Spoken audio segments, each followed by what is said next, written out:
Cet épisode a été créé à partir de l'anglais en utilisant l'intelligence artificielle. À venir dans cet épisode de Follow Him. Quelle est l'une des principales responsabilités du Saint-Esprit?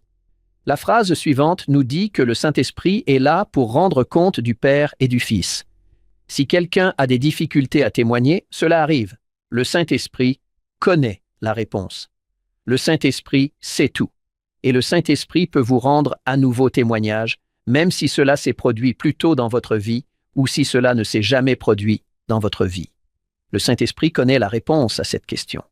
Il suffit de demander avec un cœur sincère ou, en utilisant le langage de cette section, je dirais une prière de foi. Bonjour à tous, bienvenue dans ce nouvel épisode de Follow Him. Je m'appelle Hank Smith. Je suis votre animateur. Je suis ici avec mon co-animateur, John Bytheway.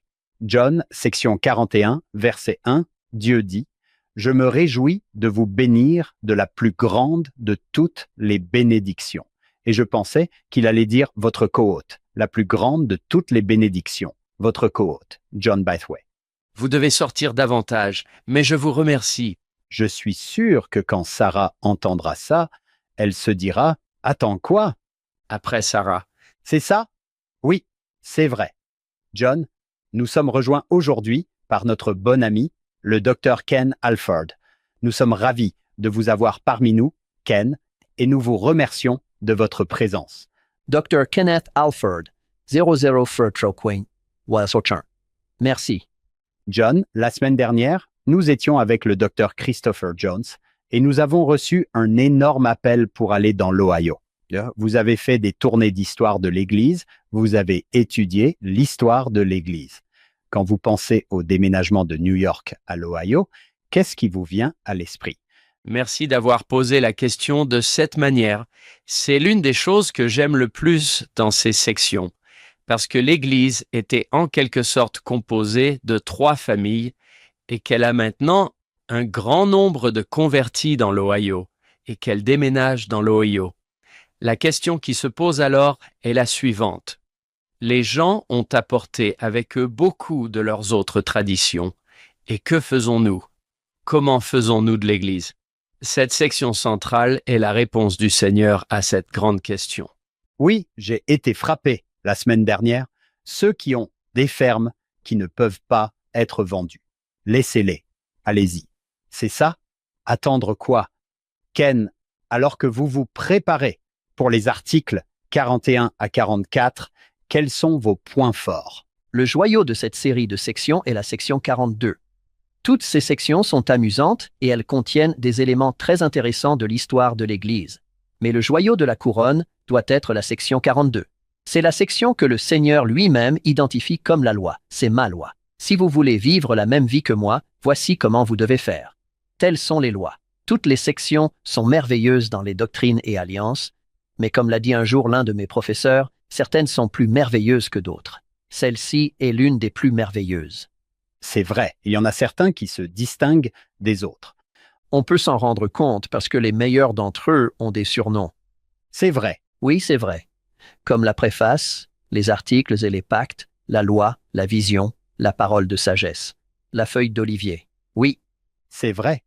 John, tu dois être l'un des plus grands parce que je t'ai donné tellement de surnoms, n'est-ce pas?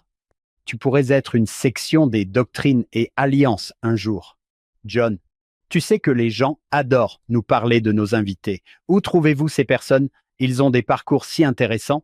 Eh bien, si vous voulez entendre un parcours intéressant, découvrez comment Ken Alford est arrivé là où il est. John, pouvez-vous parler de lui à nos auditeurs?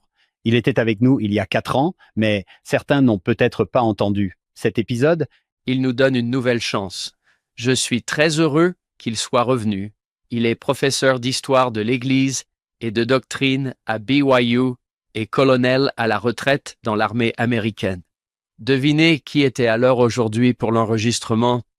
Pas moi. Le gars de l'armée, c'est vrai. Il a enseigné l'informatique et l'ingénierie des systèmes d'information à l'Académie militaire de West Point, puis a été professeur de leadership stratégique et de comportement organisationnel à la National Defense University de Washington, D.C. Il a effectué de nombreuses missions pendant près de 30 ans en service actif, notamment au Pentagone, en soutenant les unités de missiles nucléaires Pershing en Allemagne de l'Ouest et en gérant plus de 5 milliards de dollars de contrats gouvernementaux dans le domaine des technologies de l'information. Ses recherches actuelles portent sur l'histoire de l'Église des saints des derniers jours. C'est la raison pour laquelle il est ici, y compris les documents de Hiram Smith et le service militaire des saints des derniers jours en temps de conflit. Ken et sa défunte épouse, Cheryl Lee, ont 4 merveilleux enfants et 20 petits-enfants extraordinaires. Ce chiffre est-il toujours exact? Mes enfants me disent que cela va s'arranger. Ne vous attendez plus à rien, mais vous aurez un jour une nouvelle ligne de produits, n'est-ce pas? Arrière-petits-enfants. Oui, ceux d'aujourd'hui sont très très bons, mais je crois savoir que les prochains seront excellents. C'est ce que j'ai entendu. C'est ce que j'ai entendu. Chaque ligne de produit est une meilleure version. Ken, je vous suis très reconnaissant d'être ici. Entre la dernière fois que vous nous avez rejoints et maintenant que vous avez perdu votre bien-aimée, Cheryl Lee, nous tenons à vous présenter nos condoléances. Merci. Oui, je la mentionnerai dans cet épisode. Elle m'a fait découvrir un tout autre aspect de la vie que je n'avais jamais vu auparavant. Il y a des leçons à tirer partout, mais certaines d'entre elles ont un coût élevé. J'espère qu'elle pourra entendre cet épisode. J'aimerais commencer par le manuel « Viens et suis-moi ». Le titre de la leçon s'intitule « Ma loi pour gouverner mon Église ». Comme Ken l'a dit, la loi. La section 42, voici comment commence le manuel. L'Église a connu une croissance rapide en 1830 et 1831, en particulier grâce à l'afflux de nouveaux membres à Kirtland, dans l'Ohio. Cette croissance était passionnante et encourageante pour les saints, mais elle présentait aussi des défis. Comment unifier un groupe de croyants qui se développe rapidement? Plus précisément, que faire lorsqu'ils apportent des doctrines et des pratiques issues d'autres religions? Par exemple, lorsque Joseph Smith est arrivé à Kirtland au début du mois de février 1831, il a trouvé de nouveaux membres qui partageaient des biens communs dans une tentative sincère d'imiter les chrétiens du Nouveau Testament. Cela se trouve dans le livre des Actes des Apôtres. Le Seigneur a apporté d'importantes corrections et clarifications sur ce sujet et sur d'autres. Il l'a fait en grande partie par le biais d'une révélation consignée dans Doctrine et Alliance 42, qu'il a appelée « Ma loi pour gouverner mon Église ». Dans cette révélation, nous apprenons des vérités fondamentales pour l'établissement de l'Église du Seigneur dans les derniers jours. Et nous apprenons que nous avons encore beaucoup à apprendre si tu demandes, a promis le Seigneur, tu recevras révélation sur révélation, connaissance sur connaissance. J'aime cette idée. Nous grandissons, c'est incroyable. Oh non, nous grandissons. Qu'est-ce qu'on fait? C'est un problème merveilleux. Oui, c'est ça. Ken, comment voulez-vous commencer? Avons-nous besoin d'un peu de contexte? Je pense qu'un peu de contexte serait utile, parce que bon sang, vous devez compatir avec Joseph, parce que lorsque l'Église est organisée, vous savez, le 6 avril 1830, ce mardi-là, il y a 2 postes dans l'Église. Un premier ancien et un second ancien. Il y a 2 familles. Si vous regardez les 8 témoins, ce sont les Whitmer et les Smith, puis leurs beaux-parents. L'Église est très petite. Puis le Seigneur appelle Oliver Cowdery à partir en mission auprès des Lamanites, un nom intéressant pour la mission, car qui ne baptise-t-on pas, n'est-ce pas? Ils ne baptisent aucun Lamanite. Mais Parley P. Pratt étant originaire de la région de Kirtland, il obtient ce groupe de 4 missionnaires. Il s'agit d'Oliver Cowdery, de Parley P. Pratt, de Ziba Peterson et de Peter Whitmer Jr. Ils se sont rendus à Kirtland. Mon garçon. Le reste n'est que de l'histoire, comme on dit. Lorsqu'il rencontre Sidney Rigdon et sa congrégation, tout d'un coup, le noyau de population de l'Église n'est plus là où vit le prophète. Et cela se produit presque du jour au lendemain, dans un sens. Je veux dire que, de leur point de vue, compte tenu de la façon dont les transports et les communications fonctionnent, Cela a dû être un choc incroyable pour les saints de New York de se rendre compte que la majeure partie de l'Église se trouve maintenant en Ohio. Le Seigneur, dans la section 37, dit à Joseph au verset 1, « Écoute, c'est tellement important, Joseph, que la principale chose que Joseph appelle la traduction de Joseph Smith est la principale branche de mon appel à ce moment-là. » Et le Seigneur dit, « Joseph, ce que je vais te dire est si important. Je vais t'empêcher de traduire la traduction de Joseph Smith. Et je dois te dire que cela a dû vraiment attirer l'attention de Joseph, parce qu'il a reçu l'ordre de faire cette traduction de la Bible et qu'il sait à quel point c'est important. Le Seigneur lui dit, « Je fais cela pour toi et pour l'Église. » C'est ce qui se passe dans les sections 37 et 38. Le Seigneur fait une chose très intéressante. Il s'agit d'une toute nouvelle Église. Même le prophète n'est pas membre de l'Église depuis 1 an. Les choses sont tellement différentes à cette époque. J'imagine que les gens demandent souvent à Joseph, « Et alors ?» Et il répond, « Je viens juste d'arriver. » Oui, je viens d'arriver. Nous sommes tous dans le même bateau. Demandons au Seigneur. » Mais à la section 38, comme nous l'avons vu la semaine dernière, le Seigneur les accompagne et leur dit, « Je vais tirer le rideau cette fois-ci et je vais partager avec vous quelques-unes de mes raisons. » C'est quelque chose qui n'arrive pas toujours. Souvent, le Seigneur nous fait savoir pourquoi les choses se produisent. Mais parfois, c'est simplement le commandement qui est là et nous devons obéir.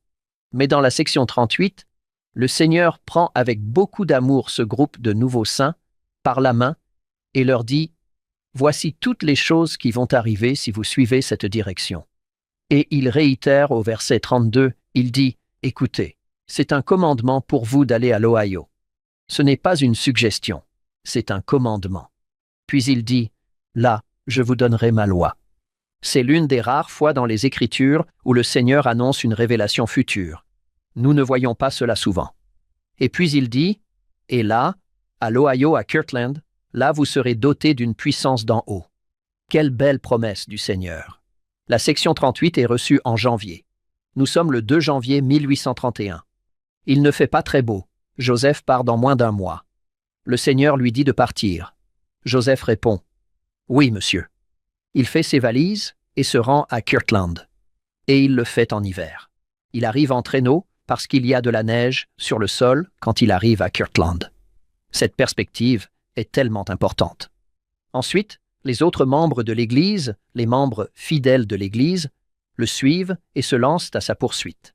Et il y a de belles histoires que vous pouvez trouver dans Saints et d'autres livres sur l'expérience de Lucy Mack Smith sur les Grands Lacs et les nappes glaciaires, et juste quelques histoires étonnantes qui sont tout simplement une période passionnante de l'histoire de l'Église.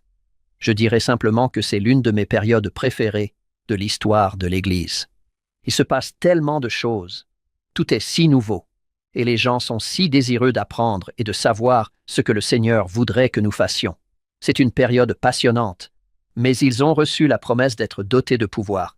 Ken, je pense qu'il y a une tendance, du moins il y en avait une chez moi à l'origine, avant que je ne me penche vraiment sur la question, à penser qu'il ne s'agit pas d'un grand déménagement, de Nauvoo à Salt Lake. Maintenant, c'est le grand mouvement. Allez les gars, ce n'est pas grand-chose. Cela n'a pas dû être une grande affaire pour eux, parce que ce n'est rien comparé à ce que l'Église sera appelée à faire plus tard. Pourtant, à mesure que je lis, je me rends compte que c'est une grosse affaire. Lucy Mack ne décrit-elle pas cela comme la sortie d'Égypte des enfants d'Israël et Ken? Tu en sais plus sur l'histoire des États-Unis que John et moi multipliés par 10. Qu'est-ce que ça fait de quitter sa ferme? À l'heure actuelle, il y a 2 groupes de personnes. Il y a ceux qui sont sur la même terre depuis que leurs ancêtres sont arrivés dans les colonies et qui continuent à la cultiver.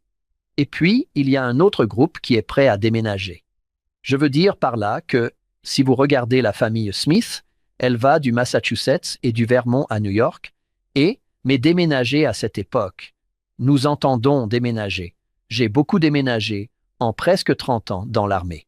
Mais aucun de mes déménagements n'est comparable à aucun de leurs déménagements parce que j'avais une voiture, j'avais des avions, vous savez, nous avions des camions de déménagement. Ils n'avaient rien de tout cela. De plus, Il s'agit essentiellement d'agriculteurs de subsistance. Ils n'ont pas de gros comptes en banque pour financer ce que John a mentionné plus tôt. Ils doivent s'éloigner. Le Seigneur dit, « Écoutez, si vous savez, si vous ne pouvez pas le vendre, alors ils ne le font pas. Il faut s'en aller. » Ils sont donc capables de prendre tout ce qu'ils peuvent mettre dans un chariot. Il n'y a pas de GPS à cette époque. Pour les auditeurs qui se souviennent de l'époque où il n'y avait pas de GPS, le simple fait de naviguer pendant le voyage aurait été un véritable casse-tête. Je me souviens d'avoir traversé le pays en voiture, et il y avait des moments difficiles lorsque vous arriviez à un échangeur et que vous n'étiez pas sûr de la direction à prendre. On devinait. Et quelques kilomètres plus tard, on se rendait compte, oups, que ce n'était pas la bonne. Déménager est donc une expérience très, très différente. Et quand il déménage, Kirtland n'est pas en reste. Il ne déménage pas dans une ville. Kirtland est, au mieux, un village. Il n'y a pas d'endroit qui vous attende. C'est vrai. Lorsque vous avez déménagé, vous saviez probablement dans quelle maison vous alliez emménager. Et il y avait des maisons que je pouvais louer ou acheter et dans lesquelles je pouvais m'installer. Vous déménagez à Kirtland, comme nous le verrons dans la section 41, la première question de Joseph est « D'accord, Seigneur, je suis ici. Où vais-je vivre ?» Je pense que la morale de cette histoire est que le Seigneur leur a demandé de le faire et qu'ils ont simplement dit « Oui, Seigneur ».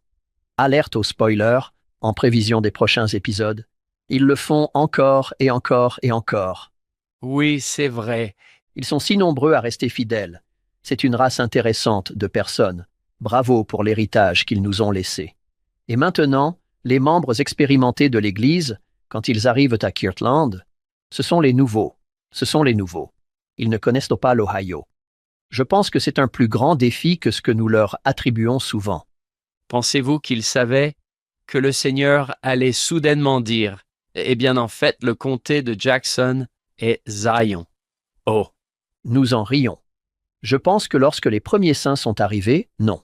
Mais lorsque nous enseignons l'histoire de l'Église à BYU, nous donnons des noms différents aux différentes périodes de l'histoire de l'Église, et de 1831 à 1838, nous appelons cela les deux centres de l'Église. Ils ne sont là que depuis quelques semaines ou quelques mois, selon la façon dont vous voulez les compter. Avant que le Seigneur ne dise « C'est ici que se trouve la Nouvelle Jérusalem. Je vous avais dit que je vous le ferais savoir. Et maintenant, Joseph, tu dois diviser l'Église. Tu vas diriger deux centres d'Église. Prenez ce niveau de difficulté pour déménager dans l'Ohio et ajoutons le Missouri. Et au fait, les Missouriens ne vont pas beaucoup t'aimer, alors on va ajouter ça en plus. Et vous aurez des gens qui vous en voudront si vous n'êtes pas là, Joseph. Les gens seront contrariés par votre présence ou votre absence. Oui, c'est vrai. Oui, c'est vrai. Plus j'y pense, plus il est miraculeux que tout ce mouvement ait survécu. Je pense qu'il aurait eu du mal à survivre à New York en faisant son truc. Il va... Est-ce qu'il va s'en sortir? Si vous n'êtes qu'un jeune fermier qui lance une religion, comment allez-vous faire pour que cela continue? Ce que vous avez dit, Ken, est vrai, à moins que ce ne soit le Seigneur qui le fasse, et que ce ne soit pas le plus grand de leurs mouvements, loin de là. Non. Et même lorsque beaucoup d'entre eux arrivent en Utah, que se passe-t-il? Salt Lake n'est même pas leur destination finale. Brigham leur dit de continuer. Pouvez-vous simplement mentionner qu'il y a de nouveaux convertis? C'est très intéressant. Les membres de l'Église établis depuis quelques mois seulement s'installent dans la ville des nouveaux convertis. C'est très différent de ce à quoi nous sommes habitués. Ces nouveaux convertis nous souhaitent la bienvenue. Eh bien, cela devait être une dynamique intéressante. Et le fait est qu'elle se poursuit tout au long de la période où l'Église est à Kirtland. En fait, plus tard dans la période, lorsque le temple est construit et consacré, certains des saints se trompent. Ils se tournent vers la spéculation et se rendent compte qu'ils peuvent faire payer cher les terrains de la ville. Et c'est l'une des choses qui cause des disputes et des difficultés et même l'apostasie plus tard à Kirtland. Mais c'est de nombreuses années dans leur avenir alors que Kirtland se transforme en une sorte de ville en plein essor. Mais il est très intéressant d'observer les débuts de la croissance de l'Église. Il y a un couple merveilleux, Newell et Anne Whitney. Newell a le don de transformer les idées en argent. Il a ce don. Le Seigneur dit à Joseph plus tôt dans les Doctrines et Alliances, il dit dans les affaires temporelles, tu n'as pas de force. Mais le Seigneur met des gens comme Newell K. Whitney dans sa vie, et Newell K. Whitney a ce don. J'aime ce que vous avez dit. Transformer les idées en argent. Oh, il fait juste mon préféré. Newell K. Whitney gagne-pain. Tout le monde défriche les terres. L'Ohio est une forêt vierge. Ce sont des arbres massifs. Vous ne pouvez même pas mettre vos bras autour de ces arbres. Ils sont tellement énormes. Il faut défricher la forêt avant de pouvoir commencer à cultiver. Il faut arracher toutes les souches et c'est un travail très difficile. Et une fois les arbres abattus, qu'en fait-on? Eh bien, Newell K. Whitney entend parler d'une histoire qui le fait rire à gorge déployée. Il apprend que les Britanniques, au Royaume-Uni, n'ont pratiquement plus de bois à cause de leurs entreprises de poterie et d'autres choses qu'ils font en Grande-Bretagne. Ils contrôlent les forêts et commencent à reboiser, mais ils doivent acheter du frêne de poterie et d'autres produits à d'autres pays. Whitney dit à tous les habitants de la région, « Écoutez, si vous m'apportez vos arbres, je vous paierai un peu pour eux. Donc pour les fermiers, c'est un marché. Je coupe cet arbre, il ne vaut rien, il va me payer pour ça. Il va me payer pour un arbre dont je n'ai pas besoin. » Ce que Whitney fait, c'est qu'il fabrique un frêne. Et si vous allez à Kirtland aujourd'hui, vous pouvez voir son frêne. Il prend ce frêne et en fait 2 sortes de frênes différents. Il la met ensuite dans des tonneaux et la vend aux Britanniques. C'est $50 le baril, si je me souviens bien. Ce qui, à cette époque, est un prix exorbitant. Les agriculteurs gagnent 50 à 75 cents par jour et Whitney obtient $50 pour un baril de potasse. Il le vend sur la côte est des États-Unis, puis le transforme en copeaux pour l'envoyer en Grande-Bretagne. Il n'y a pas besoin de beaucoup de tonneaux pour gagner beaucoup d'argent. Il a juste le don. Il a un petit magasin. C'est un magasin d'environ 20 pieds sur 40 qu'il construit au bas de la colline, à l'endroit où se trouvera le temple. Mais il se marie avec Anne, et tout le monde s'accorde à dire qu'ils sont des gens formidables. Newell K. Whitney devient le 2e évêque de l'Église. Anne nous raconte, ceci est tiré de son journal intime qu'elle a écrit. Nous sommes à l'automne 1830. Ils n'ont pas encore vu les missionnaires.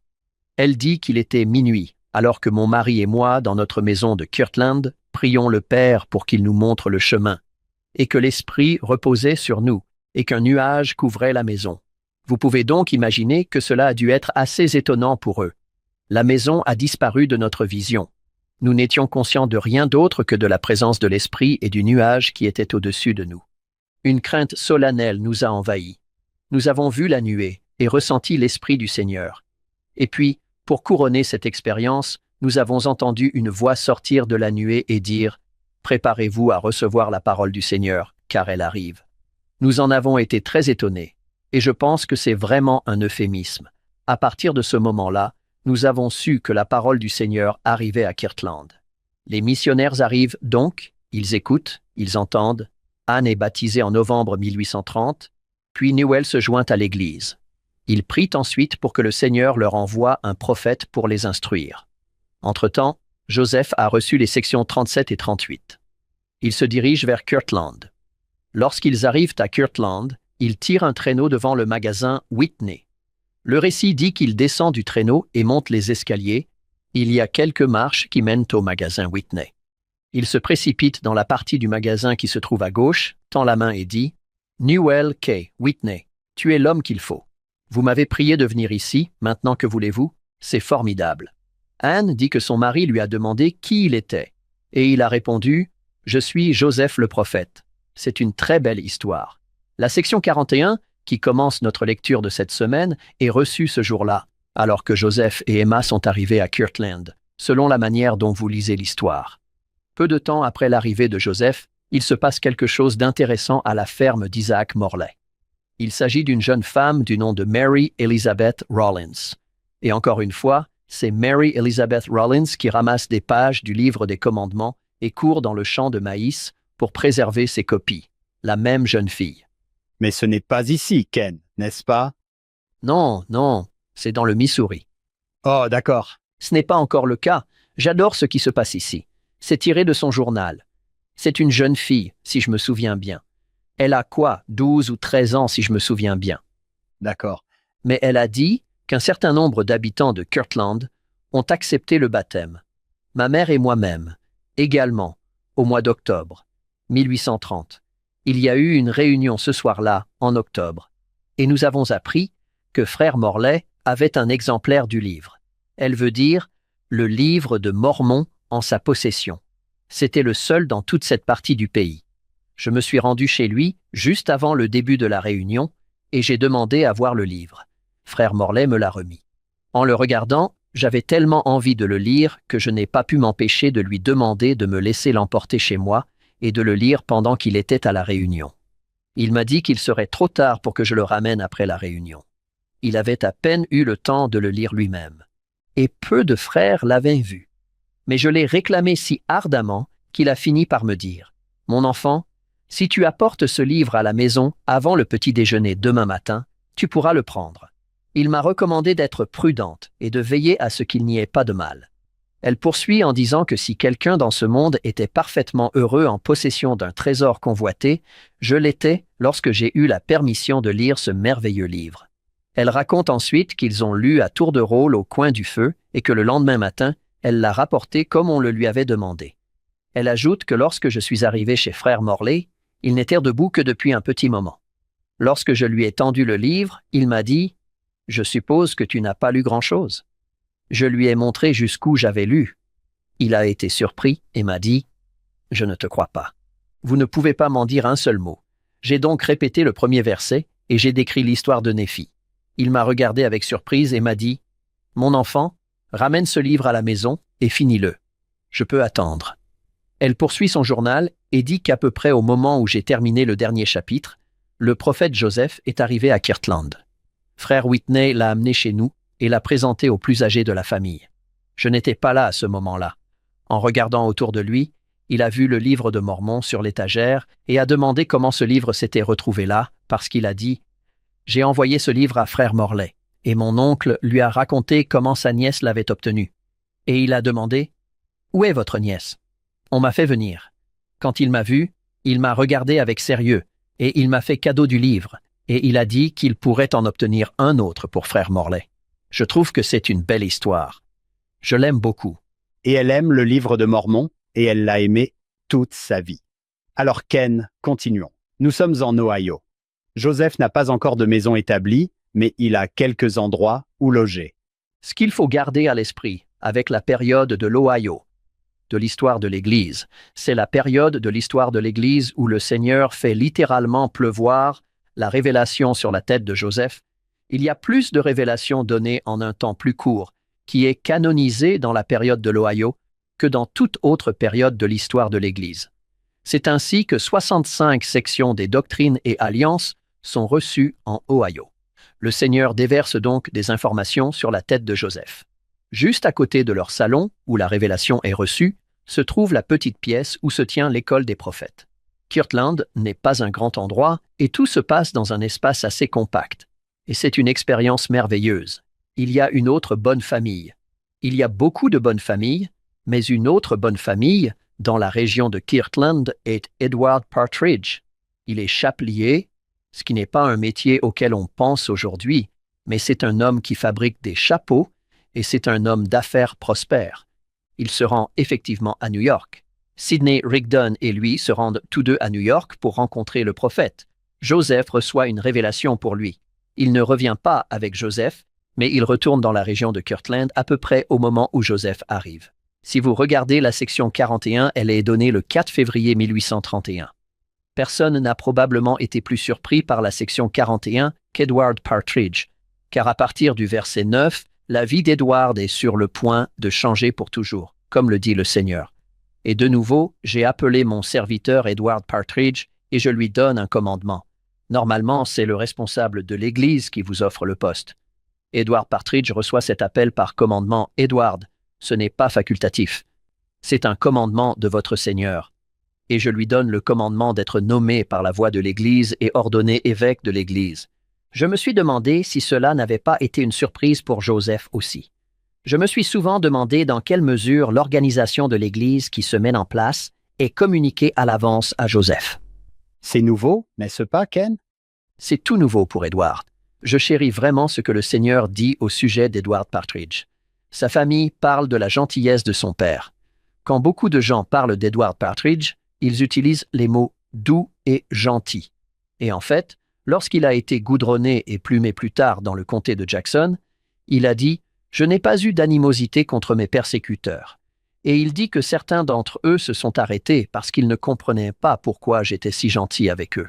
Le commentaire du Seigneur était qu'il dit « Et cela parce que son cœur est pur pour moi, car il est semblable à Nathanaël, l'un des apôtres d'autrefois, qui n'a pas de ruse avec Edward Partridge. Ce que vous avez vu, c'est ce que vous avez eu. Il n'y avait pas de tromperie en lui. Je devine qu'il n'y avait pas de sarcasme. Il était authentique. » George Washington disait que c'était une terrible responsabilité d'être le premier président parce que tout ce qu'il faisait créait un précédent. Je pense qu'il en va de même pour Edward Partridge. Presque tout ce qu'il a fait a créé un précédent pour ce qu'est un évêque. Ce qu'est un évêque. Pas comment un évêque doit agir, mais ce qu'un évêque doit faire. Bien sûr, il sera parfait pour le poste, parce qu'il est appelé par le Seigneur. Mais c'est un bon gars. Sa vie change complètement parce que le Seigneur l'appelle à quitter son entreprise. Il devient évêque à cette époque, c'est-à-dire à plein temps. Et si vous pouvez l'imaginer, il n'y avait pas de paroisse. Il y a donc le prophète, puis l'évêque. Il n'y a pas de grand conseil, il n'y a pas de quorum des 12, il n'y a pas de 70, il n'y a même pas de grand prêtre à cette époque. En fait, Edward Partridge a la responsabilité temporelle, en tant qu'évêque, de tous les membres de l'Église, toute l'Église. Oh, le gars qui a dû danser le concert sur le chemin du retour, c'est Joseph, parce que maintenant il a quelqu'un attaché à son harnais avec lui. Oui, c'est vrai. Puis c'est Edward Partridge qui est envoyé très rapidement dans le Missouri parce que Joseph ne peut pas être à deux endroits à la fois. Pouvons-nous nous arrêter et faire un clin d'œil, John et Ken, aux évêques de l'Église? Je pense qu'il y en a environ 2000-5000 dans l'Église aujourd'hui. Je parie qu'Edward Partridge serrerait la main de chacun d'entre eux et les embrasserait. Faites-leur un câlin. Pouvez-vous penser, John et Ken, aux bons évêques que vous avez eus tout au long de votre vie? Oui, en fait, je ne me souviens pas de qui était Hank dans les années 1970. Bon, je reviens en arrière. Qui a gagné les World Series? Qui a gagné le championnat NBA? Qui a gagné le Super Bowl? Je peux vous dire qui étaient mes évêques. Chacun d'entre eux, l'impact qu'ils ont eu et dont ils n'avaient peut-être même pas conscience. Je pense que le premier évêque dont je me souvienne est l'évêque Wayne Torgerson. N'est-ce pas étonnant, John? Je veux dire que je devais avoir 5 ou 6 ans et je me souviens encore de notre bon évêque et de mon évêque actuel, Richard Lewis, aussi bons qu'ils le sont, et de sa femme Janine, aussi bonnes qu'ils le sont. Dans l'armée, j'ai souvent vécu dans une branche, donc nous n'avions pas d'évêque, mais un président de branche. Mais j'ai connu des évêques très différents. Tous si différents et tous si aptes à répondre à l'appel. J'ai eu des évêques merveilleux. À un moment donné, lorsque j'étais adolescente, mon évêque était mon père. C'était une relation particulièrement agréable. La fonction d'évêque est tellement importante. En fait, Joseph, un petit teaser pour un prochain épisode. Mais lorsque Joseph est dans la prison de Liberty et qu'il écrit cette grande lettre dont certaines parties sont devenues les sections 121 à 123, à qui l'adresse-t-il? Il l'adresse à l'Église des Saints des derniers jours et à l'évêque Partridge en particulier. Il y a un quorum des 12 à ce moment-là, mais il l'envoie à l'évêque. Pourquoi? Parce que les évêques sont chargés d'aider au bien-être temporel et que les saints de l'époque étaient dans une situation de détresse temporelle. Mais encore une fois, c'est le même bon évêque, c'est l'évêque Partridge. Nous ne pouvons pas oublier sa femme Lydia.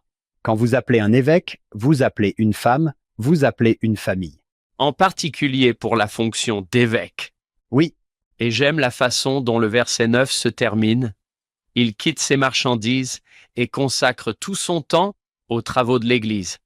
Nous n'utilisons pas cette formulation aujourd'hui, mais je me demande si cela ne vous rappelle pas. Eh Pierre, m'aimes-tu plus que ces filets, ces bateaux et ces poissons? Et cela ressemble à ce que l'on demandait à Edward Partridge de faire. Aujourd'hui, nous devons jongler avec tout cela. quand on pense à un chapelier, on ne se dit pas qu'il doit bien se débrouiller. Mais je pense qu'Edward se débrouillait bien en tant que chapelier. Sa fille nous a raconté qu'il n'avait pas seulement son entreprise de chapeau, mais qu'il avait aussi investi dans d'autres entreprises. Elle n'a pas vraiment précisé de quoi il s'agissait, mais il comprenait l'argent. À l'époque, un chapelier pouvait gagner de l'argent de plusieurs façons. C'était l'époque des chapeaux de fourrure. Il se spécialisait également dans les chapeaux de feutre que les gens portaient et qui étaient très populaires à l'époque. Il se sent mal à l'aise parce qu'il est bientôt appelé à administrer la loi de consécration au Missouri et il va voir Joseph et lui dit « Écoutez, je ne suis pas avocat, je ne suis pas agent immobilier, je suis chapelier. Je suis un chapelier. J'ai besoin de l'aide du Seigneur. » Vous avez donc une section très amusante à venir dans la section 51 dans quelques semaines où le Seigneur prend ce chapelier par la main et lui dit comment administrer la loi de consécration au saint. Mais je pense que ce qui est important, c'est que le Seigneur le qualifie pour la plupart des appels. Ma première réaction est « Ok, je ne sais pas comment faire ça. Je ne suis vraiment pas sûr de ce que je suis censé faire. » N'est-ce pas intéressant, quand vous regardez en arrière, quand vous êtes libéré, de vous dire « Oui, le Seigneur m'a donné tout ce dont j'avais besoin, il m'a pris par la main, il m'a mis en contact avec des gens qui pouvaient m'aider, et il m'a donné des expériences qui m'ont permis de me qualifier. Et maintenant que j'ai eu cette expérience, je peux être un meilleur époux, un meilleur parent ou un meilleur voisin. C'est merveilleux. Il y a une grande déclaration du président Nelson. Il a dit « Pensez au miracle ». Puis il parle du fait que nous recevons des appels de l'Église. Mais j'aime la façon dont il commence. Pensez au miracle. C'est un miracle que nous puissions faire ces choses. Le Seigneur nous fait suffisamment confiance pour nous donner ces appels, quels qu'ils soient. Vous pouvez apprendre de chaque appel que vous recevez. Et parfois, ils sont tout simplement, du moins dans ma vie, des surprises totales. Je ne l'avais pas vu venir. C'est un processus formidable. Le Seigneur nous permet de participer au royaume de cette manière. Hey John, nous pourrions peut-être lancer un petit mouvement parmi nos auditeurs.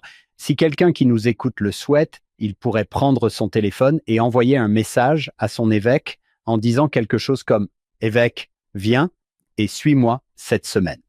Le tout premier évêque s'appelle Edward Partridge. Merci d'être un grand évêque. Ne serait-ce pas formidable si les évêques recevaient tout à coup une demi-douzaine de messages textuels leur demandant ce qui se passe dans le monde, ce qui se passe? Ils seront tous surpris parce que ça n'a pas commencé avec l'évêque « J'ai un problème ». Oui, c'est vrai. Évêque, j'ai besoin de votre aide. Le projet de loi sur l'égalité entre les femmes et les hommes a été adopté par le Parlement européen en décembre dernier. Dites « Eh, merci » et nous prions pour nos évêques. Je suis sûr que vous le faites tous les deux aussi. Nous prions pour notre bon évêque tous les soirs en famille. Que ressentez-vous lorsque vous entendez le 9e couplet, si vous êtes Edward Partridge? Et comment vous sentez-vous lorsque vous entendez le verset 11? Son cœur est pur devant moi. Il est semblable à Nathanaël d'autrefois, en qui il n'y a pas de ruse. Comment aimeriez-vous entendre cela? Je me souviens vous avoir entendu parler de S. Michael Wilcox, et il a parlé de Jésus et des surnoms, de la façon dont il construisait les gens, en paraphrasant. Mais vous savez, Pierre, je vais vous appeler le rocher. Quel surnom cela a dû être? Jacques, Jean, vous, les garçons, vous êtes les fils du tonnerre. Comment vous sentez-vous? Ah, Nathanaël, un homme qui n'a pas froid aux yeux. Waouh, j'aime bien ça. C'est ce que ça a dû faire pour Edward. Ça me fait penser à ça. Je crois que c'est Mark Twain qui a dit « Je peux vivre 3 mois avec un bon compliment ». C'est vrai? Je parie que vous pourriez vivre un peu plus longtemps avec un tel compliment de la part du Seigneur. Un compliment qui est canonisé, n'est-ce pas? Je veux dire que certaines condamnations sont canonisées ici, mais j'étais comme un compliment canonisé. Oui, j'aime que le Seigneur nous fasse ce compliment et nous montre peut-être un peu comment nous traiter les uns les autres. J'adore ça. Merci, John. Une dernière remarque sur Edward Partridge. Après avoir été roué de coups et battu en 1833 dans le comté de Jackson, il ne s'est jamais vraiment rétabli. Il est en mauvaise santé jusqu'à la fin de sa vie. En mai 1840, il essaie de construire une maison, mais il dit à son journal « Je suis incapable de travailler dur. Je peux faire des travaux légers, mais pas longtemps. » Puis, il tombe malade et meurt. C'est le premier grand enterrement à Nauvoo. Après l'installation de l'église à Nauvoo, Joseph perd son premier évêque dès son arrivée à Nauvoo. Mais il y a une note très tendre dans la section 124, la section 124. Encore une fois, une autre accroche pour un futur épisode. C'est la plus longue section des doctrines et alliances. Dans cette section, le Seigneur fait savoir à Joseph qu'Edward Partridge est avec moi. Je l'ai ramené à la maison. C'était une note très tendre, car Joseph devait aimer profondément cet homme. Il avait porté une grande partie du fardeau et avait tellement aidé le prophète, c'était un bon gars et il n'était pas parfait. Il y a eu des moments où il a été corrigé et il l'a reconnu dans son journal. Il a dit « Le Seigneur me corrige, mais c'est essentiellement parce qu'il m'aime. » Lorsqu'il meurt prématurément, c'est à peu de distance de la mort de Joseph Smith père. Joseph perd donc son père et son premier évêque dans une succession rapide. Et le Seigneur le lui fait savoir, il mentionne à la fois Joseph Sr. et Edward Partridge dans la section 124. Je pense que c'est une sorte de tendre miséricorde de la part du Seigneur. Je crois que Sherilyn Farnes, qui est une experte de la vie des Partridge, m'a dit qu'Edward meurt 10 jours après sa fille Harriet. Oui. En fait, nous pouvons renvoyer les lecteurs au livre Revelations in Context, qui se trouve dans la section Histoire de l'Église de l'application de la Bibliothèque de l'Église. Je vais vous recommander de lire le livre en entier. Il est merveilleux. Mais Sherilyn y consacre un chapitre à l'évêque Partridge. C'est un chapitre vraiment merveilleux. Donc, si elle écoute, Dr Sherilyn Farnes, nous vous aimons et nous vous sommes reconnaissants pour votre travail de recherche sur les Partridge. Ken, c'est fantastique. Vous donnez vie à ces gens. C'est magnifique. J'adore apprendre à les connaître. Bon, qu'est-ce qu'on fait maintenant? 5 jours plus tard, après la section 41, vous vous souvenez des sections 37 et 38, le Seigneur leur dit d'aller en Ohio. Et si vous le faites, je vous donnerai ma loi. Le 9 février, l'entête de la section nous dit que cette révélation a été reçue en présence de 12 anciens. Ce que je voudrais vous dire, c'est qu'il y a une note sur les documents de Joseph Smith que j'ai ici, et voici ce qui est dit sur les documents de Joseph Smith dans le volume 1. Il est dit les premières copies de l'étendue. Les premières copies existantes de cette révélation suggèrent donc que la loi a pu être à l'origine une compilation de 5 commandements révélés distincts. Chacun a été donné en réponse à une question pratique posée par l'un des 12 anciens présents à la réunion du 9 février 1831. Les anciens ont apparemment posé des questions à Joseph Smith, qui a ensuite dicté des réponses révélatrices, concluant chaque réponse par les mots « même ainsi, Amen ». Il y a, je crois, 5 copies manuscrites de cette révélation. Pour la plupart des révélations de cette période, les premières copies que nous possédons se trouvent dans le livre des commandements et des révélations ou dans ce que le site web des Joseph Smith Papers appelle l'Apocalypse, livre 1. Mais cette révélation est une révélation majeure.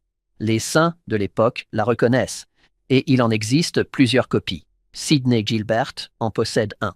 Il y a plusieurs copies, et elles varient légèrement. Mais ce qu'ils ont, et si vous allez sur le site web des Joseph Smith Papers, vous pouvez voir où les questions ont été barrées. Elles ne figurent donc pas dans la révélation, mais nous savons quelles étaient les questions. Et les questions varient d'une version à l'autre. Voici une version de la façon dont les questions se lisent, et elles sont numérotées de 1 à 5. Premièrement, l'Église doit-elle se rassembler en un seul lieu ou continuer à fonctionner séparément? Deuxièmement, quelle est la loi qui régit l'Église dans sa situation actuelle jusqu'au moment du rassemblement, de la seconde venue? Troisièmement, comment les anciens doivent-ils disposer de leur famille pendant qu'ils proclament la repentance? Que faisons-nous de nos familles lorsque nous sommes en mission? Eh bien, il ne faut pas s'en débarrasser, mais c'est une autre façon d'utiliser le mot « je suppose ». C'est le mot qu'ils ont utilisé ou ils sont engagés d'une autre manière au service de l'Église. Par exemple, l'évêque Partridge se rend au Missouri sans sa famille au départ.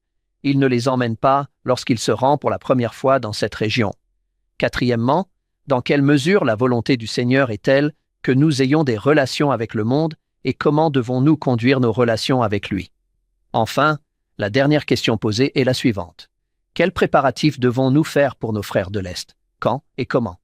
Ils envisagent donc la croissance de l'Église alors que les missionnaires partent et que les saints sont appelés à se rassembler dans la région de Kirtland. C'est assez amusant de voir ces questions parce que, en lisant la section 42, on change de vitesse plusieurs fois et on sort de ces nombreuses questions originales, même si, amen, nous en avons encore quelques-unes dans la Révélation. Il y en a une, par exemple, au verset 10, parce que cette première question trouve sa réponse dans les versets 1 à 10. Et ensuite, il est dit même ainsi, amen. Et si vous passez à la section 42, verset 69, vous verrez un deuxième de ces versets. C'est la réponse à la deuxième question. Même ainsi, amen. Les autres questions ont été supprimées au fur et à mesure qu'ils éditaient le texte pour la publication du livre des commandements d'abord, puis des doctrines et alliances. Mais c'est assez amusant de voir cela. Vous pouvez donc imaginer Joseph et ses 12 anciens tenant une réunion qui commence par une prière. Ils savent que la loi leur a été promise. En fait, un document indique qu'il y a eu une puissante prière au début de la réunion. Ils implorent le Seigneur. Joseph est ici. Tu as promis que s'il venait, tu nous donnerais ta loi. Ou, comme le dit le titre de l'émission de cette semaine, viens et suis-moi, ma loi pour gouverner mon Église. Et c'est ce qui se passe. Nous regardons donc cette merveilleuse section. Le Seigneur s'adresse même à ce groupe. Si vous regardez le premier verset, il dit « Écoutez ». Et d'ailleurs, à l'époque de Joseph, écouter ne signifie pas seulement écouter. Cela signifie écouter et obéir. Si vous passez au verset 2, c'est la seule fois dans les Écritures que je connaisse où le Seigneur définit son propre mot de cette manière.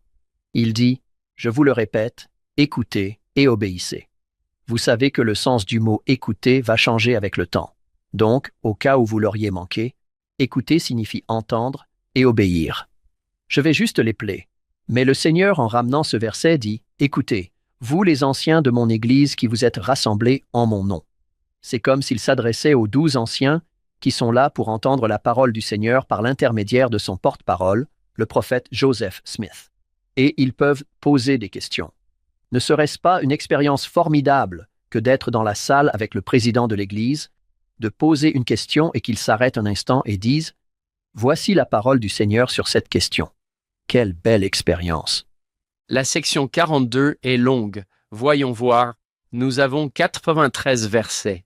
Mais ils ont été assemblés à partir de, avez-vous dit, 5 révélations différentes. Nous pensons qu'il y a eu 5 questions et réponses.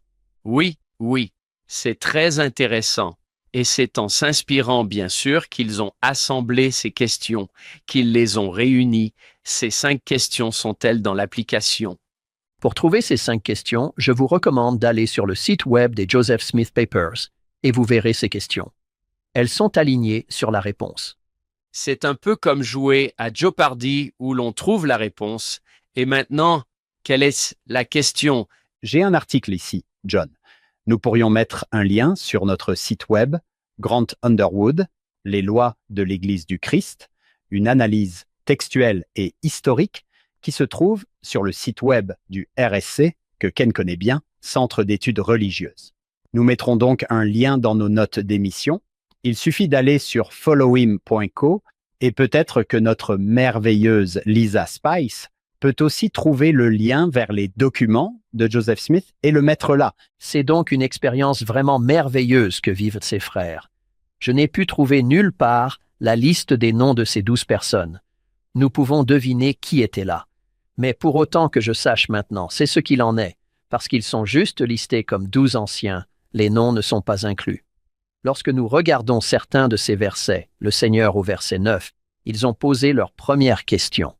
Et le Seigneur, en concluant la réponse à cette première question, dit « Vous pouvez être mon peuple et je serai votre Dieu ». Cela fait écho au Lévitique 19 si je me souviens bien, où Dieu dit « Je serai votre Dieu et vous serez mon peuple Israël ». C'est une belle réitération de cela dans notre dispensation, que quel que soit le moment où vous avez vécu sur terre, l'Évangile peut vous sauver. Et dans le verset suivant, il s'en prend à son nouvel évêque. Je suppose que l'évêque Partridge est l'un d'entre eux. Il dit « Je vous répète que mon serviteur Edward Partridge remplira la fonction à laquelle je l'ai nommé. » Je pense qu'il s'agit d'une excellente expression pour dire qu'il faut tenir bon, qu'il faut être solide. Lorsque vous recevez un appel de l'Église, vous faites le travail, vous restez dans cet appel jusqu'à ce que vous soyez libérés. Et c'est votre appel à magnifier et à bénir la vie de ceux que vous avez été appelés à servir. Je pense que l'image de l'évêque Partridge se tient debout alors que le vent souffle et qu'il pleut. Je ne sais pas si c'est l'image qu'il voulait donner à l'époque, mais c'est l'image qui me vient à l'esprit quand je lis cela. Je vois bien l'évêque Partridge rester seul pendant un certain temps, seul évêque de l'Église à faire ce que le Seigneur lui a demandé de faire. Ensuite, nous avons une section qui parle de l'enseignement. C'est un peu comme l'article 76 que nous appelons la vision, mais qui comprend en fait plusieurs visions. La loi est en fait plusieurs lois, mais la plus grande, c'est la loi de l'Évangile qui commence au verset 11. Elle commence à parler de l'enseignement et nous dit d'enseigner les principes de l'Évangile. Pour rappel, le président Boyd K. Packer a donné une excellente définition des principes. Il a dit « Un principe est une vérité durable. C'est une loi, c'est une règle, et c'est quelque chose que vous pouvez adopter pour vous guider dans les décisions à prendre dans votre vie. C'est un principe de l'Évangile. Le Seigneur dit « Enseignez les principes. Enseignez aux gens comment prendre de bonnes décisions. Enseignez-leur comment comprendre ce que j'attends d'eux. » Et il ajoute que ces principes se trouvent dans la Bible et dans le livre de Mormon. Pourquoi ne pas mentionner les doctrines et alliances et la perle de Grand Prix? La principale raison est qu'ils n'existent pas encore. Les ouvrages de référence sont beaucoup plus faciles à transporter dans un sac à main. C'est très drôle. Et d'ailleurs, que diraient ces hommes si je leur disais « Oh oui, j'ai tout ça sur mon petit téléphone.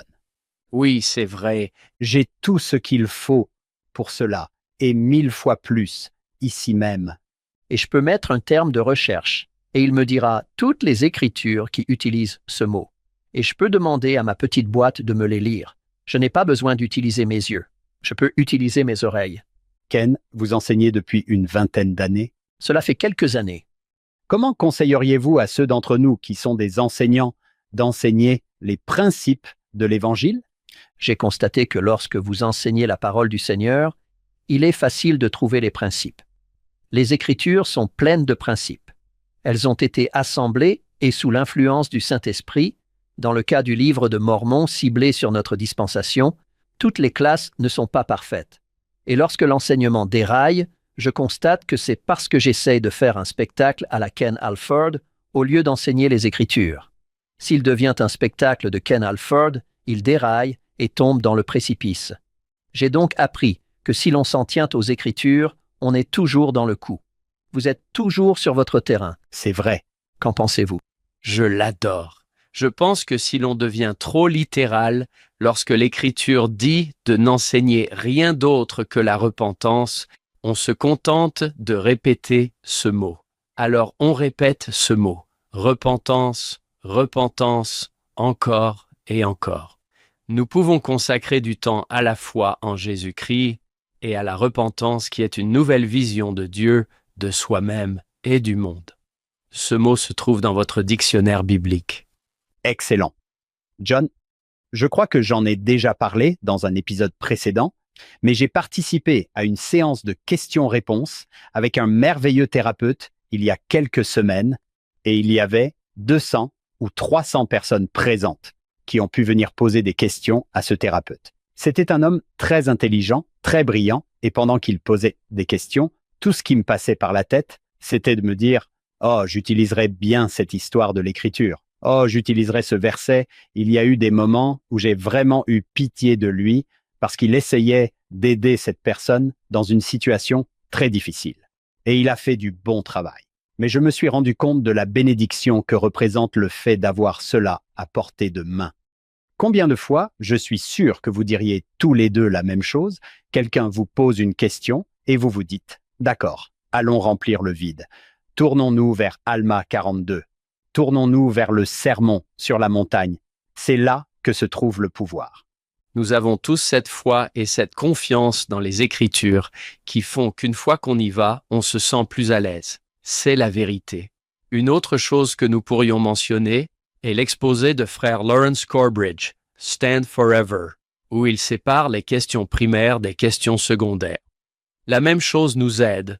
Nous avons ici les premiers principes. Frère Corbridge a parlé des questions primaires. La première vision.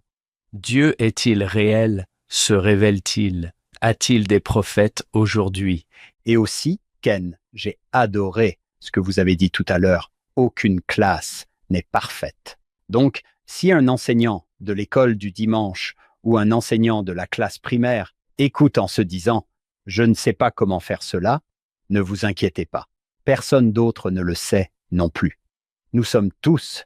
Nous faisons tous de notre mieux.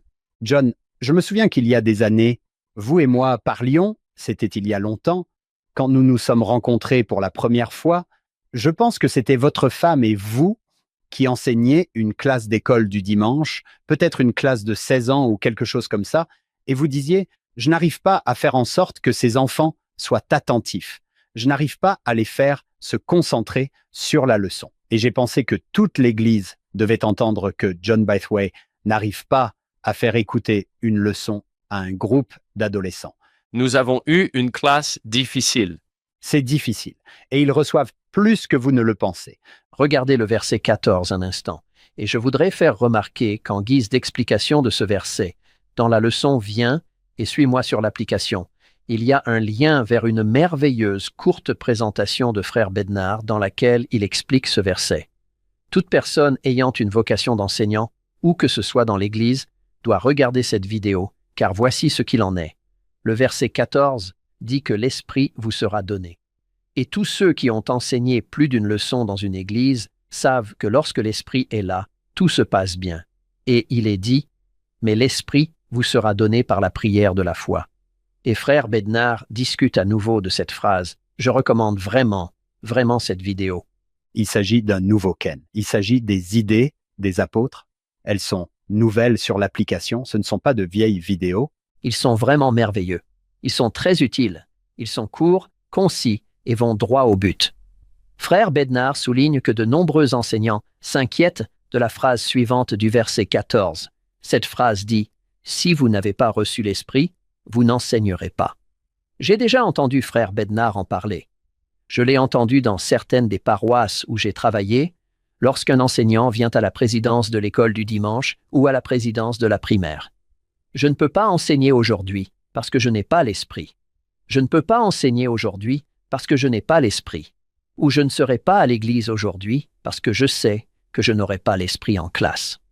Et Frère Bednar fait une remarque merveilleuse. Il dit que cette phrase, la prière de la foi, demande l'Esprit au Seigneur. Puis il dit, « Reconnaissez que lorsque vous dites « Amen », ce n'est pas la fin de votre prière. Ce n'est pas la fin de votre prière. Et il dit que lorsque les enseignants se mettront au travail, le Saint-Esprit les soutiendra. Il a dit « Allez dans votre », paraphrasez un peu, mais allez dans votre salle de classe, confiant que l'Esprit veut que vos étudiants apprennent et que vous avez fait la préparation et que Dieu fera la différence. Je pense que cette phrase par la prière de la foi apparaît un peu différemment dans 3 de ces 4 sections. C'est une phrase vraiment merveilleuse. Il y a une différence entre prier et appliquer la foi à cette prière. Parce que la foi, comme nous le disent les conférences sur la foi, est un principe d'action. C'est bien de dire « Père céleste, s'il te plaît, X », mais c'est bien mieux de dire « Père céleste, s'il te plaît, aide-moi à agir. Père céleste, aide-moi à faire en sorte que X se produise. » Et c'est parti. Oui, c'est ça. Il vaut la peine de l'écouter plusieurs fois, je vous le recommande vivement. Et tous ces nouveaux clips sur les apôtres qu'ils ont ajoutés et qui sont bien sûr si actuels et si merveilleux, un coup de chapeau aux développeurs de l'application. Après avoir envoyé un message à votre évêque, appuyez sur l'application de votre bibliothèque d'évangile, Viens et suis-moi. Et c'est juste là, les idées des apôtres. Ken, j'aime que vous disiez cela, parce que ce verset peut être vraiment effrayant. Et ce n'est pas censé l'être. Non, c'est le Seigneur, je pense, qui essaie de vous donner une tape dans le dos. Oui, c'est vrai. Pourrions-nous revenir sur ce point? Nous avons survolé très brièvement le point 13. Je voudrais juste noter qu'il est dit, et l'Église observera les pactes et les articles de l'Église pour les faire. L'expression « les alliances et les statuts de l'Église » est normalement formulée comme « les statuts de l'Église et les alliances ». Ici, le Seigneur inverse l'ordre. Mais c'est la même chose. Si vous avez une copie papier des Écritures et que vous regardez la note de bas de page qui vous renvoie à l'article 20, l'article 20 était connu par les premiers membres de l'Église sous le nom d'article et d'alliance. Ce que le Seigneur dit en fait, c'est que cette loi que je vous donne pour mon Église comprend toutes les choses qui ont été dites dans les articles et les alliances. Même aujourd'hui, dans l'intitulé de la section 20, on parle des articles et des pactes. C'est la toute première section de la doctrine et de l'alliance qui a été publiée dans cette dispensation. Elle a en fait été publiée dans un journal du Missouri, l'Evening and the Morning Star, qui a été pendant un certain temps la seule doctrine et alliance que les membres de l'Église avaient. Mais je pense qu'il est assez amusant que le Seigneur dise « D'accord, vous vous souvenez de ce matériel antérieur que vous avez reçu? Nous l'incluons simplement. Il fait partie de cette loi que je vous donne maintenant. » Ah, c'est intéressant. Et nous l'utilisons encore aujourd'hui? Oh, c'est très important aujourd'hui. Oui, c'est très important aujourd'hui. Oui. Section 20. Si vous regardez le verset 17, il y a là un principe merveilleux, merveilleux. C'est que le Consolateur, le Saint-Esprit, sait tout. Ce membre de la divinité qui sait tout, quelle est l'une des principales responsabilités du Saint-Esprit? La phrase suivante nous dit que le Saint-Esprit est là pour rendre compte du Père et du Fils. Si quelqu'un a des difficultés à témoigner, le Saint-Esprit connaît la réponse. Le Saint-Esprit sait tout. Et le Saint-Esprit peut vous rendre à nouveau témoignage, même si cela s'est produit plus tôt dans votre vie ou si cela ne s'est jamais produit dans votre vie. Le Saint-Esprit connaît la réponse à cette question. Pour faire le lien avec Moroni 1.10, il nous suffit de demander d'un cœur sincère ou, en utilisant le langage de cette section, je dirais une prière de foi. C'est merveilleux. Nous pouvons aller directement à la source. Vous m'avez fait penser à l'article 121. La doctrine distillera sur ton âme comme la rosée du ciel. Et cela me fait penser au Saint-Esprit. Je sais tout et je vais vous le donner dans cette douce nature de distillation. J'ai entendu frère Bednar dire « Ce que je dis s'adresse à tout le monde. Mais qu'avez-vous entendu que je n'ai pas dit? Il parle d'écouter l'Esprit pour qu'il vous enseigne des choses. Le Consolateur peut faire du sur-mesure pour vous. C'est la façon dont nous lisons les Écritures. Nous avons tous lu les mêmes chapitres, mais les mots nous ont frappés différemment en raison de notre situation à ce moment-là. » Oui, c'est magnifique. L'idée de frère Bednar sur les lignes entre les lignes et les Écritures, que si vous êtes dans les Écritures et que vous étudiez la parole du Seigneur, le Saint-Esprit peut utiliser cette opportunité pour vous enseigner toutes les choses que vous avez besoin de savoir à ce moment-là de votre vie. Ensuite, nous entrons dans une section qui est une sorte de réitération des 10 commandements, en disant qu'ils s'appliquent toujours dans votre dispensation, mais que certains d'entre eux ont été relookés de manière très agréable. Il dit « Tu ne tueras pas, tu ne voleras pas, tu ne mentiras pas ». Au verset 24, il dit « Tu ne commettras pas d'adultère ». Mais avant cela, il y a ce merveilleux verset « Tu aimeras ta femme de tout ton cœur ». Et je m'excuse si je pleure un peu parce que ma chérie me manque, mais je veux juste partager si possible, parce qu'il s'adresse évidemment aux maris qui parlent ici de leur femme. Cela s'applique tout autant aux femmes qui se sentent ainsi par rapport à leur mari. Après la mort de mon amour, j'ai rassemblé tous ces journaux. J'ai rassemblé tous ceux que j'ai pu trouver, juste pour avoir des morceaux d'elle. C'est un journal qu'elle tenait quand nous sortions ensemble, quand nous étions à l'université. Encore une fois, je m'excuse. Je suis parfois comme un orage de l'Utah. Je me couvre de nuages et je pleure rapidement, puis je redeviens sec. Ceci date du mercredi 25 avril 1979, et je vous dirai que c'est la veille de notre mariage, d'accord? Dans le temple de Salt Lake, mariée par son oncle Red, elle a gardé nos étiquettes de la cérémonie de mariage.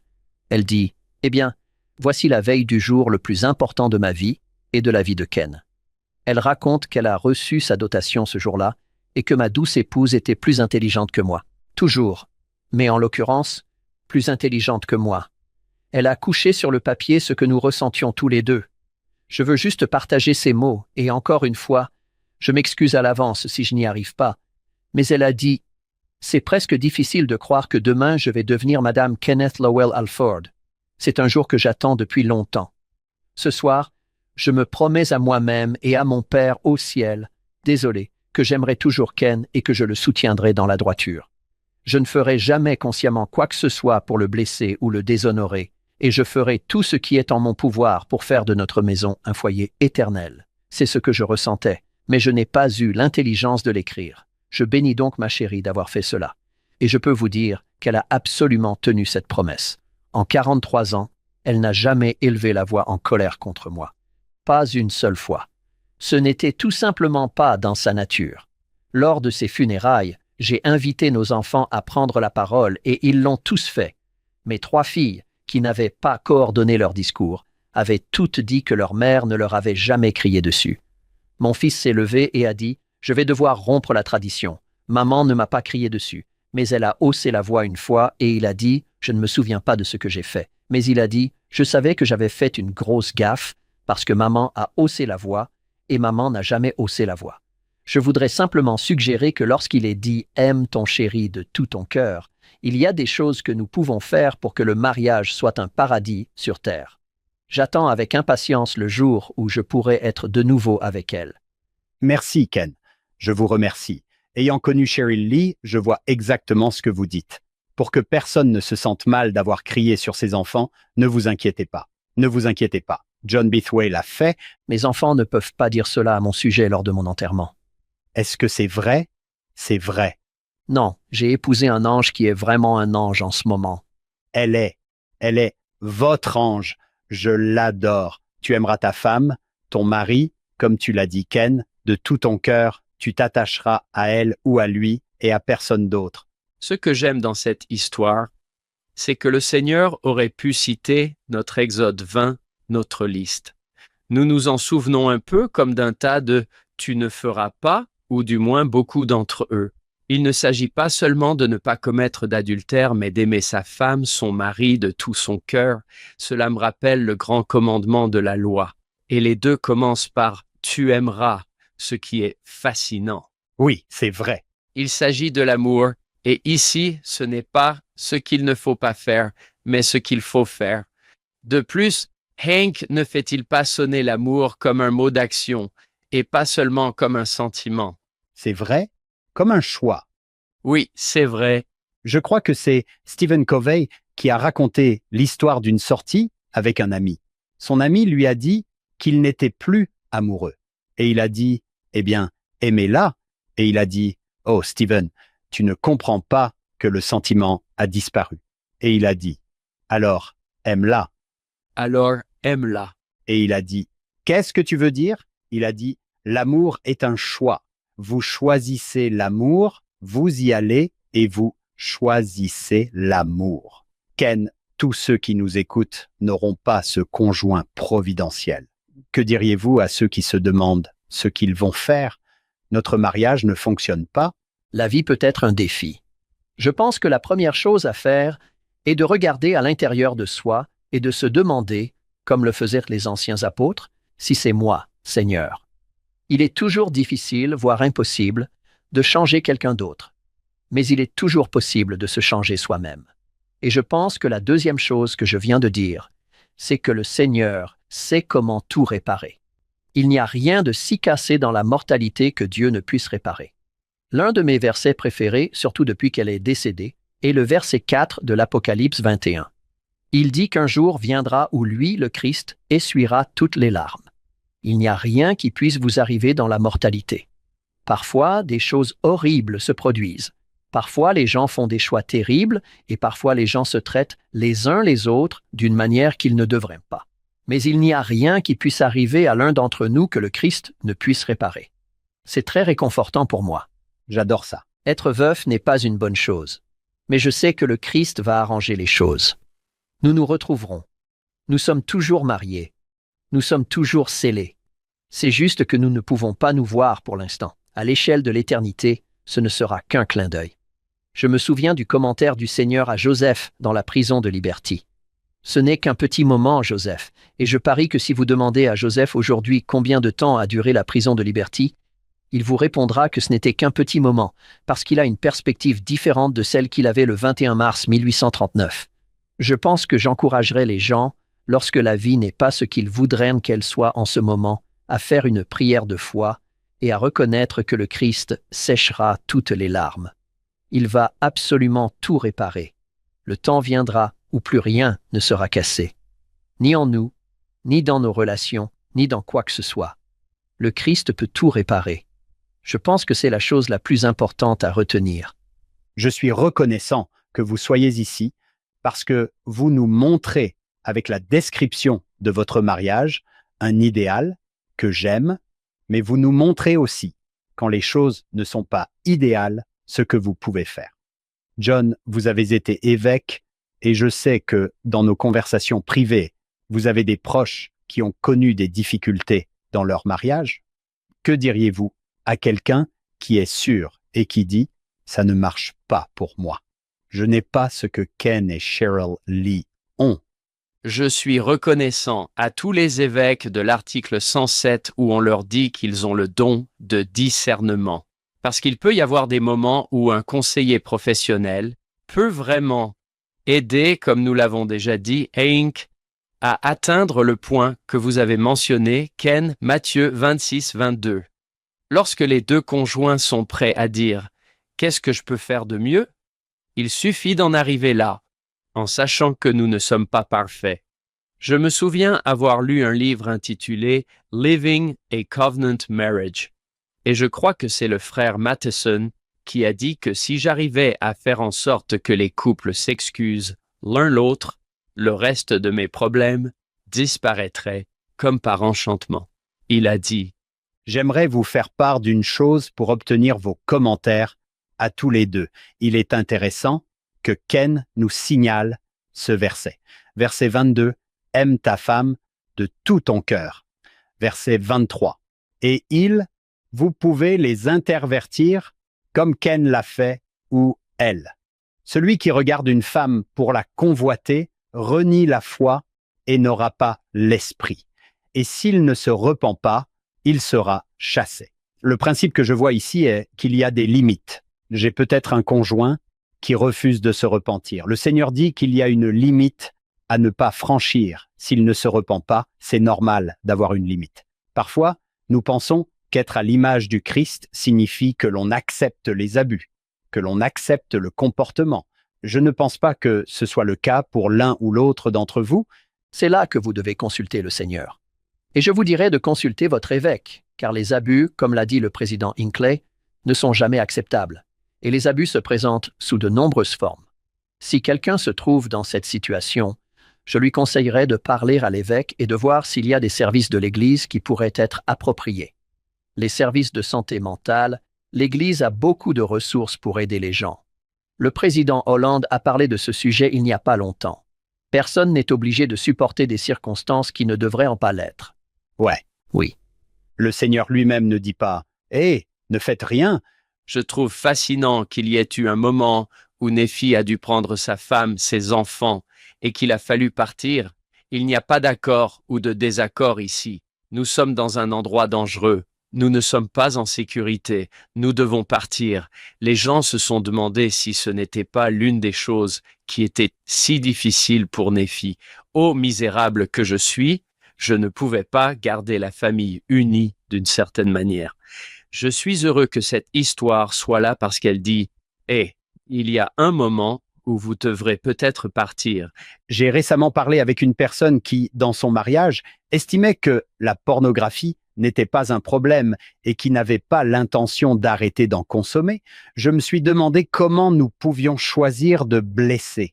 On a dit à ma fille, lors de rendez-vous, qu'elle ne trouverait pas de jeune homme qui ne consomme pas de pornographie. Et je me suis dit, si, tu le trouveras. Oui, c'est vrai, c'est une limite très saine à avoir.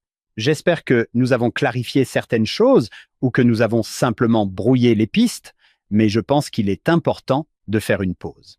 Je nous enverrai quelques versets plus bas parce que le Seigneur, dans les 10 commandements, dit « Tu ne porteras pas de faux témoignages ». Oh, le Seigneur prend ce commandement.